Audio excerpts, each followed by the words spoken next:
Bismillahirrahmanirrahim. Assalamualaikum warahmatullahi wabarakatuh. Perkenalkan, nama saya Adrian Mujahidin dengan NIM 21030966152. Saya di sini akan menjelaskan atau mungkin yang menjabarkan tentang rencana pelaksanaan pembelajaran untuk mata kuliah pengembangan pembelajaran bahasa Indonesia, bahasa dan sastra Indonesia. Yakni saya ambil dari kelas 4 tema 1 tema 1 ya, ini terkait tokoh teks tokoh pahlawan. Yang saya akan bawakan adalah materinya, yaitu terkait dari Bung Tomo, yang dimana Bung Tomo itu adalah pahlawan nasional Jawa yang asli Surabaya.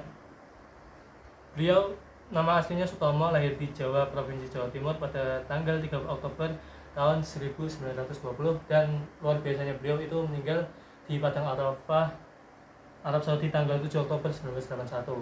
Beliau itu dikenang bagi warga Indonesia pada tragedi 10 November 1945 yang akhirnya diperingati sebagai Hari Pahlawan. Ya. Dan dari teks bacaan tersebut saya sebagai guru berharap muridnya itu bisa membaca, yang pertama bisa membaca teks tersebut, yang kedua bisa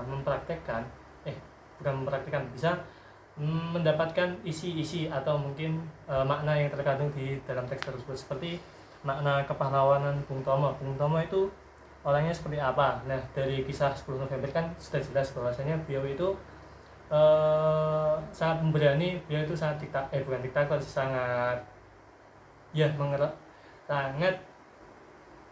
sangat berani untuk menentang Belanda, karena memang pada dasarnya Bung Tomo itu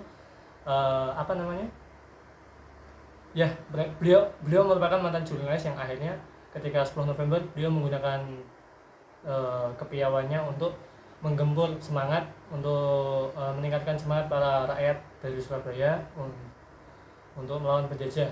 Nah, dari teks tersebut, setelah murid itu bisa memahami atau mungkin bisa meneladani seperti Bung Tomo. Nah, setelah itu saya membagikan dua teks lagi yang sama tentang Bung Tomo, namun pembahasannya akan lebih berbeda. Yang teks pertama ini terkait lebih fokusnya untuk kejadian 10 November atau Hari Pahlawan, sedangkan teks yang kedua itu lebih ke biografi Bung Tomo. Bung Tomo adalah seorang yang lahir pada apa itu. Dan setelah saya bagikan lembar kedua, itu kita akan mengelompokkan murid, dan setelah dikelompokkan mereka akan berdiskusi. Setelah itu salah satu dari perwakilan kelompok akan mempresentasikan hasil diskusi, yang dimana perbedaan informasi yang intisari dari teks apa saja yang bisa didapatkan dari teks pertama dan teks kedua. Terus setelah itu kita para guru akan memberi validasi atau akan memberi keterangan yang tepat untuk jawaban-jawaban atau mungkin untuk ringkasan-ringkasan yang disampaikan oleh murid.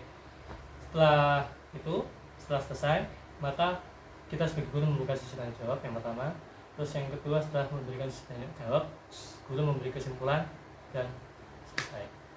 Sekian dari saya, kurang lebihnya maaf. Assalamualaikum warahmatullahi wabarakatuh.